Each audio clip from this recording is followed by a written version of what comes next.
Welcome back. This is the Ben Shapiro Show. Joining us on the line is Cathy McMorris Rodgers. He's Republican leader of the House Energy and Commerce Committee, the leading voice to protect free speech in Congress, and represents the 5th Congressional District in Washington State. Congresswoman Rodgers, thanks so much for joining the show. Really appreciate it.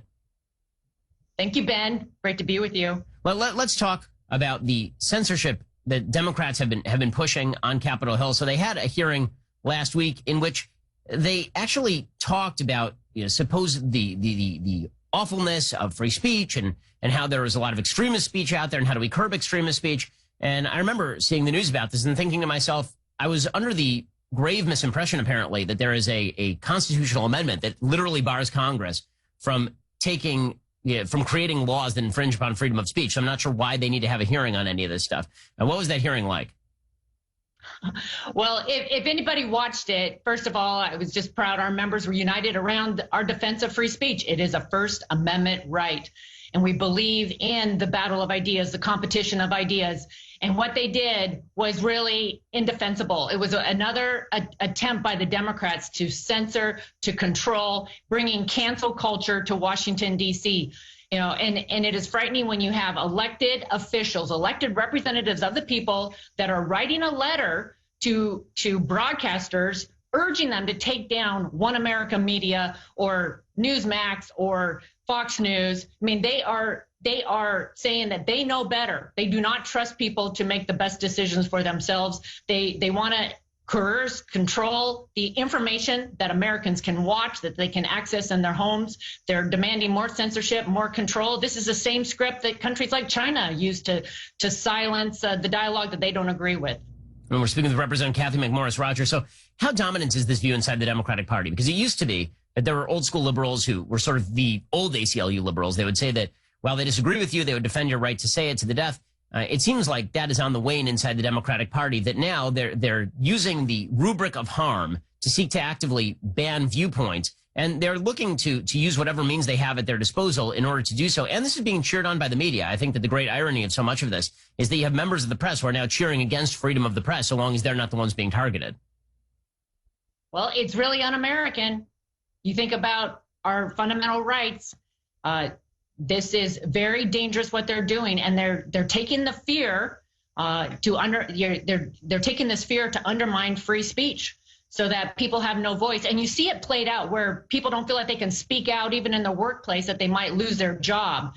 But this is the same party that was comfortable endorsing false narratives during the last 4 years. You think about whether it was the New York Post article that, they took down on Hunter Biden, or Governor Cuomo, what was happening in New York, and they were actively hiding it, or the evidence of a Russia collusion in the last election when Speaker Pelosi said that the election was hijacked, no question, and yet they were willing to defend those false narratives, and now they're calling for censorship and control. So what is the real possibility that Democrats actually take action here, or is this just a lot of virtue signaling to their base? And one of the things that they've been looking to do is target social media companies with some sort of regulation in order to coerce them into banning particular types of content. This has been going back years. Senator Dianne Feinstein overtly said to heads of social media that if they didn't remove certain content, then Congress might do the work for them. So what is the real possibility? What actual support is there inside Congress for action that would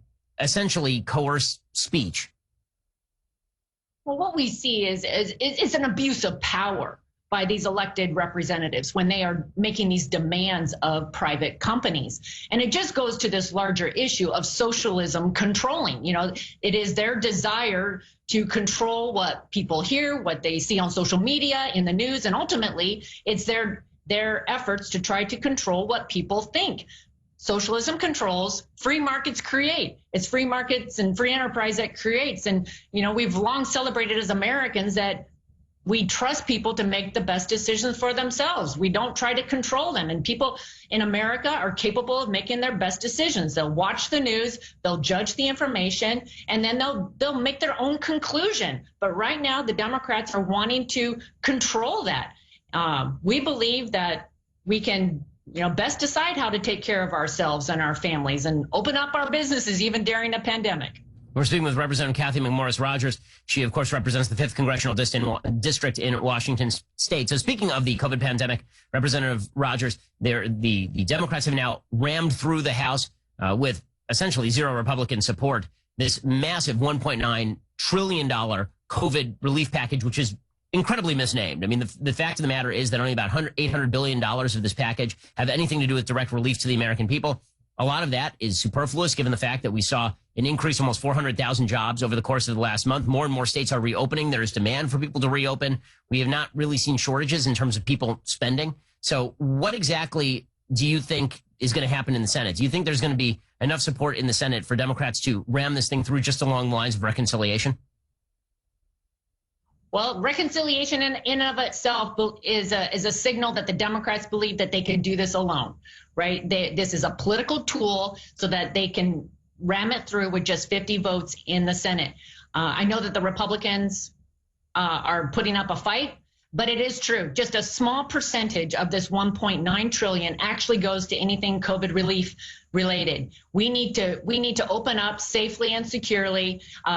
What is happening with coronavirus, the fact that we have vaccines today, is a tribute to President Trump and the work that was done around Operation Warp Speed. The fact that we have 3 vaccines now in the market in record time, less than a year. And today, 2 million people every day are getting shots in the arm. And yet the Democrats want to move forward with a $1.9 trillion package that's going to add more debt, bail out states like mine in Washington, where Governor Inslee was saying, oh, we're going to have $7 to $8 billion deficit. Today we have increased revenue to the state of Washington, right? But yet these states are going to be bailed out. It's wrong priorities. It's really a payoff to their allies rather than really focusing on what it's going to take to open up our schools, get our kids back in school, open up our businesses, and get our economy booming again. Other bad things that are happening in the House include the recent passage of H.R. 1, which is what they're calling a voting rights bill. But the thing really is a disaster. It enshrines a wide variety of measures that loosen restrictions that would allow for voter fraud, voter irregularity. It gets rid of penalties for people who vote fraudulently under certain circumstances. It essentially mandates ballot harvesting. What do people not understand about H.R. 1? And why isn't it just a general nice broadening of the ability to vote? Well, I too share those very concerns with H.R. 1. It's misguided and it's misnamed. It's not for the people at all. This is a federal takeover of our elections. And we believe that election integrity is so important. It's going to happen at the state level, not the federal government, and certainly not with public funding of elections or a ban on voter ID.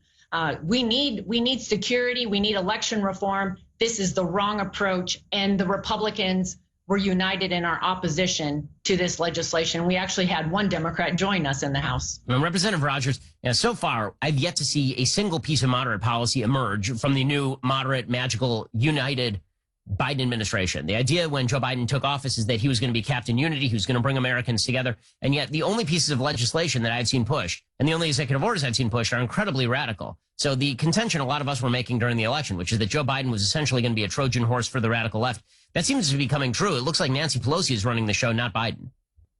I completely agree. Nancy Pelosi is only doubling down. Speaker Pelosi is only doubling down. She was Speaker of the House under Barack Obama. She drove the train then when they passed the Affordable Care Act, when they passed Dodd-Frank, when they passed cap and trade out of the House, even though it didn't pass the Senate. And what I see now is just a doubling down of that. She is moving full speed ahead with her restrictions due to COVID and the fact that we have remote hearings, remote markups. She's only consolidating decision-making and power in the Speaker's office. She's the one directing the chairman. You mark this up. You get it out on this day. It's going to pass the floor, and then it's going over to the Senate. She's just about getting as much of the radical left agenda through the House, through the Senate, and on the president's desk as much as possible. And everything I see is that she doesn't even care about her vulnerable members or her more moderate members. That's just the cost. If they lose their reelection, that's the cost of getting these bills onto the president's desk. And she's only there for 2 more years. She said that she's not going to be, this is her last term, and she's going for broke. Representative Cathy McMorris, Rodgers, 5th Congressional District in Washington State, and Republican leader of the House Energy and Commerce Committee. Really appreciate your time. Good to be with you. Thank you.